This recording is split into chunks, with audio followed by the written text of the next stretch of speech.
G'day guys, Josh here. I'm just going to do a review of my kayak, my FeelFree Moken 14, and how I've set it up for saltwater fishing. So fishing the flats, the estuaries, or out in the open water, over the reefs, wherever you want to go. It's ideal. So we'll start up the front here. Latest addition to my kayak is this Pacific Action Sail. It's a 1.5 metre. They come in different sizes. I think it's a 1 metre, 1.5 and a 2 metre.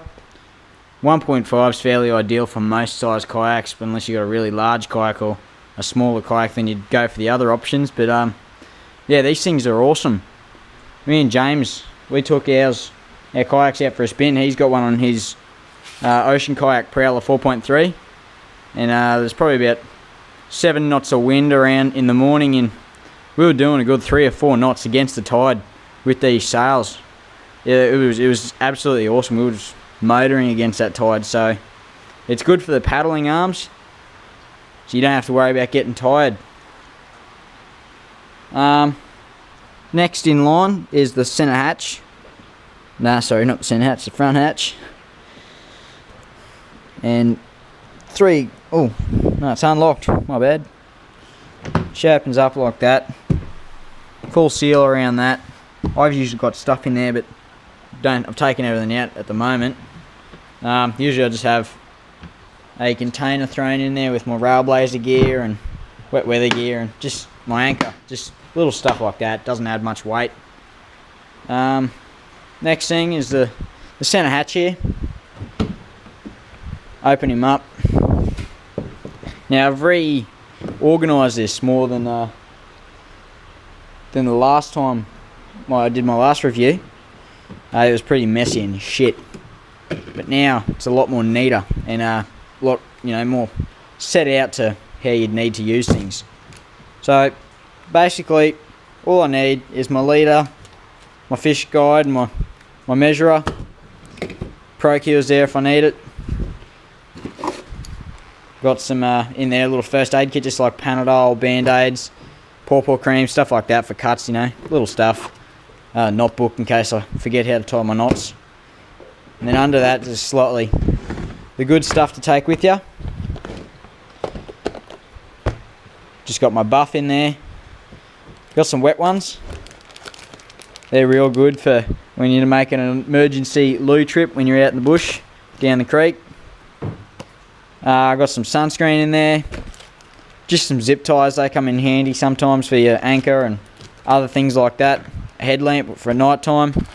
And then just some other little bits and pieces of terminal and whatnot. Just a big stash of stainless steel nuts and bolts just in case I lose something, or when I'm out camping with the mates. Just they're good backups just to keep on me. I got the room there, so I may as well put them in there.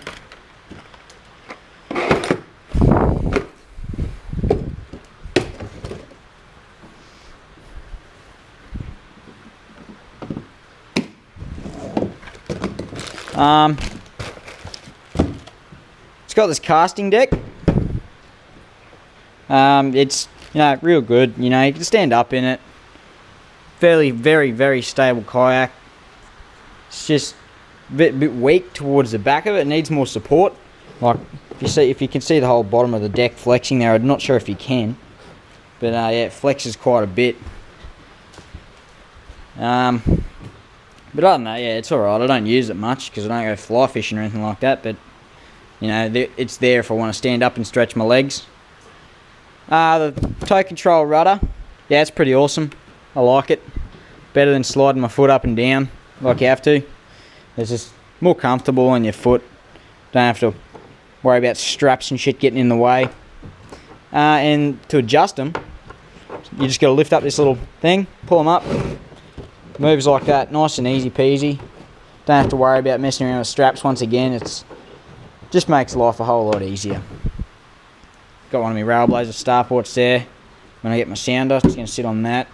Another 2 Railblazer starports there. They can be camera booms, which is what they're meant for in that spot. We've also got these footwells up the, well, not really footwells, little wells up the front. Probably bait wells. One's good to throw my thongs in, sorry.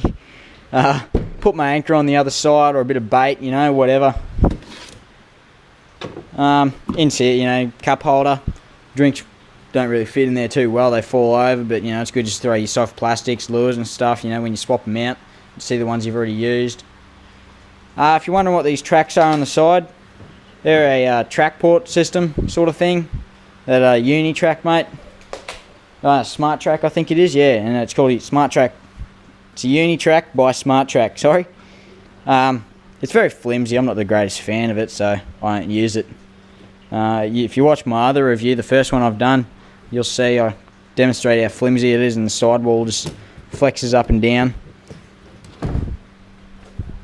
We'll head around the other side, and I've got this anchor trolley here,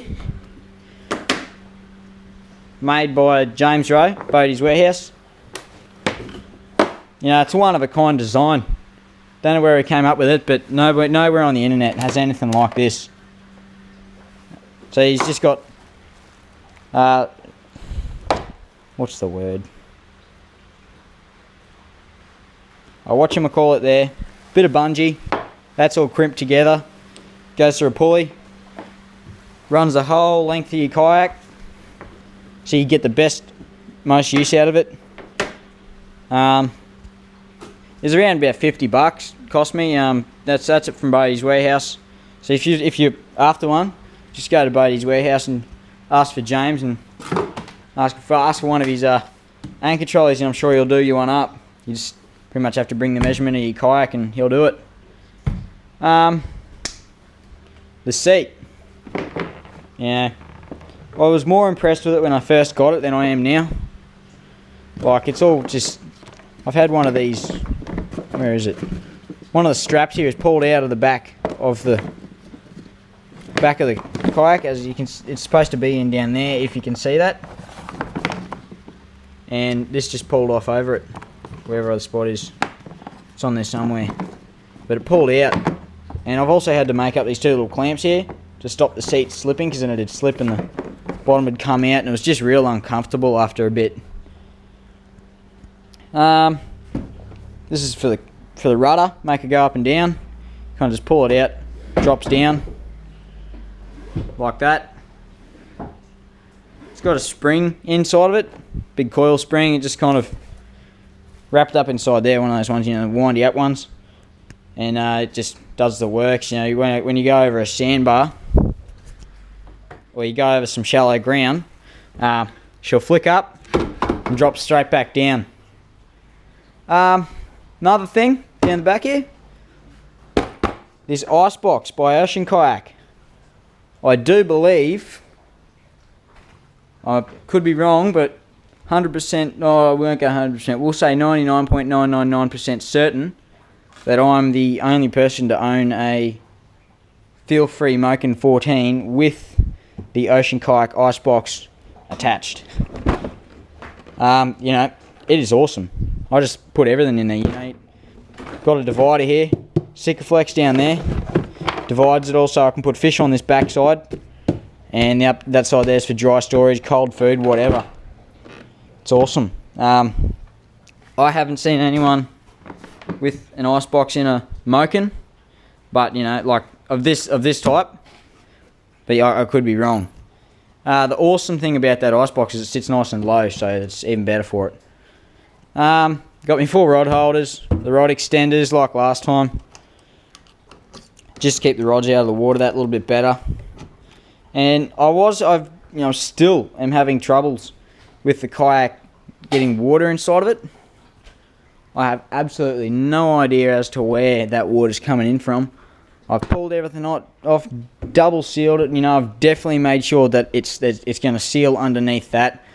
Sandpapered around underneath everything where I've put silicone. If you can see the scratchy marks there, I'm not sure if you can, but sandpapered it, put the silicone down, put it on, nuts and bolts in everything.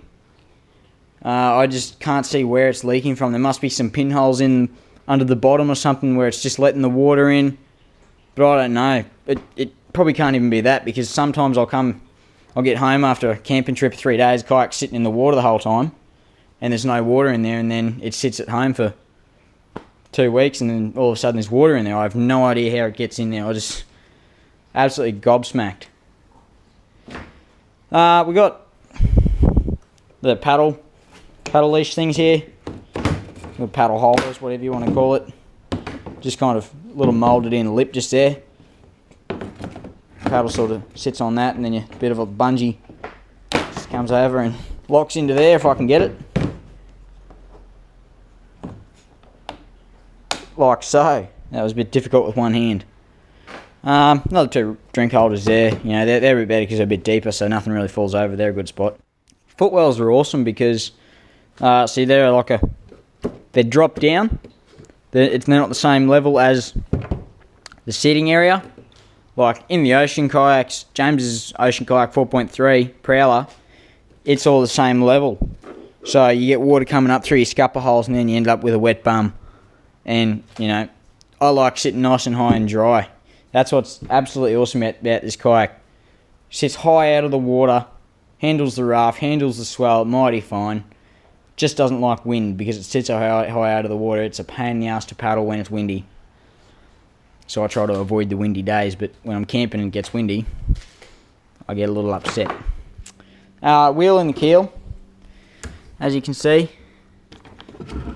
That spins. That's only good for probably when you're taking it down the boat ramp, but I'm thinking about getting rid of that, or because I need somewhere to mount my transducer for my sounder when I get it.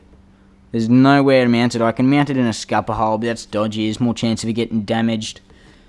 So I'm not sure what to do with that yet. I'm thinking get rid of this wheel and put a bit of plate there, sort of on the inside, and mount the transducer so it's sitting level, if you know what I'm saying, level with the, well, just a bit more in, so it's a bit countersunk from the edges here, so when I go over rocks or something, it's not going to get damaged, and if I do drop it, it's not going to get, like if it's hanging out here, it's just going to get smacked and damaged. Like as you can see, there's some big scrapes there already. So, like, I hardly use the wheel. It's not the best, you know, it's just, it's a gimmick, I think. But, other than that, it's a good kayak. I do like it. It's got its flaws, but, you know, everything has its pros and cons. Well, that's pretty much everything, really. Other than these 2 side nets, which I just spotted. Got 2 side nets down the side here. You just throw anything, lip grip supplies. That's what I got sitting in there, and just this leftover rope, just the ends of the rope from the sail. But that's about it, you know. You just chuck whatever you want in there. Yeah, that's everything on that kayak, and it's a prime saltwater fishing kayak. The sail makes it a breeze to sit back and relax. You know, it catches the wind, off you go. All you have to do is just set it and steer with your rudders while you're rigging up your rod, moving off to the fishing grounds. It's awesome. And the ice box, it makes things real good for storage. You know, a bit of dry storage in the back there. You don't have to worry about trying to put everything inside the kayak, or, you know, you don't have to worry about packing a milk crate or any of that dirty crap. You just get to put it all straight in there or up the front hatch. It's awesome. Yeah, that's it. It's a good saltwater fishing kayak. There's not too many bad things I can really say. That pretty much is everything on that. So just wrap things up. FeelFree Moken 14 in the desert camo.